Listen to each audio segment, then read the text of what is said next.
All right, on to chapter 7. We're going to focus on the design and insert tab. Okay, so let's go ahead and go to the design tab. Okay, and we have the document formatting group, document formatting.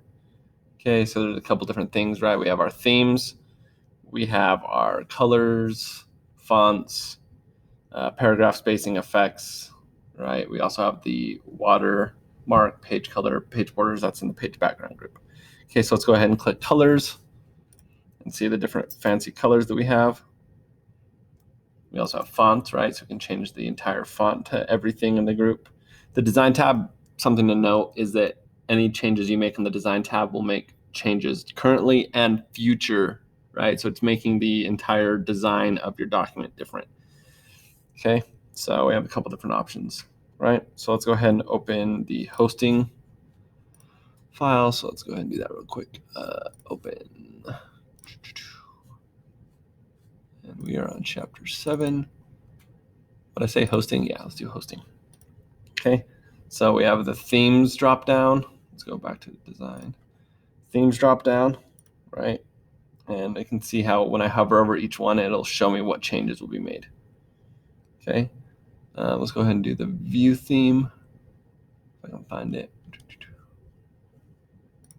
Okay, so now we're going to click the color drop down. And we can see we have different colors, right? We can also customize colors. And we're going to do a new name. We're going to call it Mr. Corona. My name's Cornia, in case you didn't know, Mr. Cornia, but it's funny right now.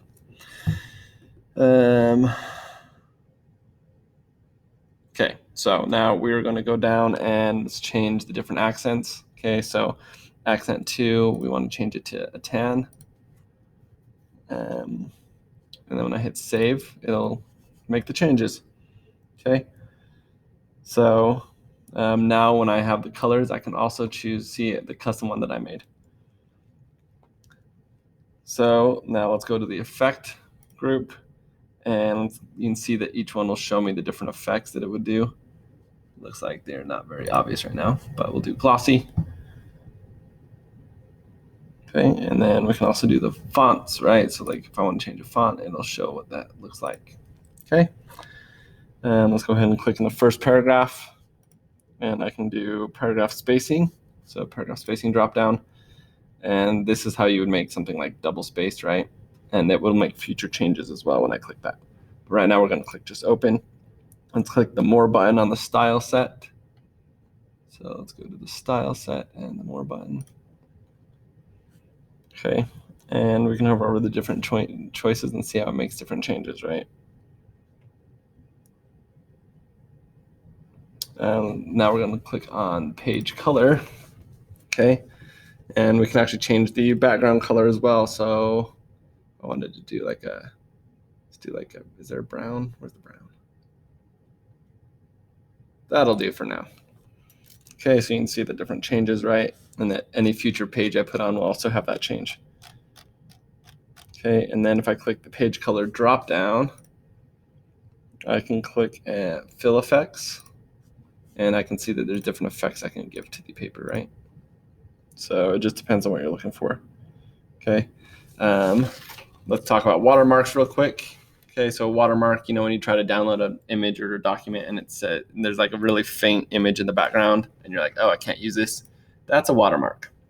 Okay, so a couple different watermark options, right? We can also do custom watermarks, right? So for instance, let's say I want it to be a picture, right? That's a good way to put like a logo, maybe like a company logo in the background. You also do text. It'd be like, stay inside. What's a common word?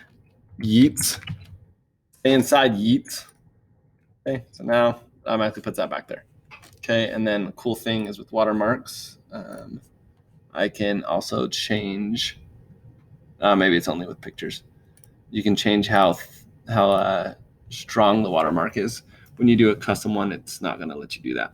But that is, oh yeah, it's called the washout, right? So it makes it so it's a little bit harder to see.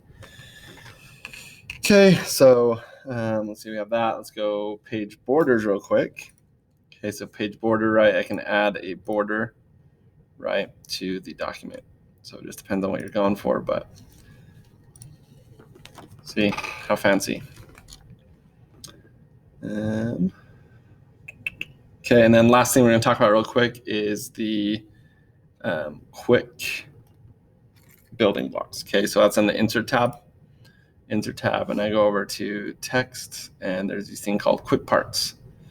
Okay, so this is actually super useful because you can make it so it automatically updates in certain ways. Let's say I always want the date to appear right here, right? So I'm going to click where I want it. I'm going to click Quick Parts, and then I can click on, so there's basic document properties. Okay, so I can have the author automatically drawn. I can have the title.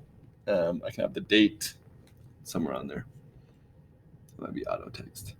Okay, but yeah, so there's lots of different options I can do. I can just do a field, and this will give me all the different options. Okay, so like date, and let's say I want it to always look like that.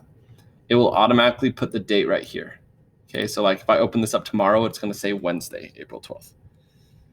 Okay, so basically you're able to do all that with Quick Parts.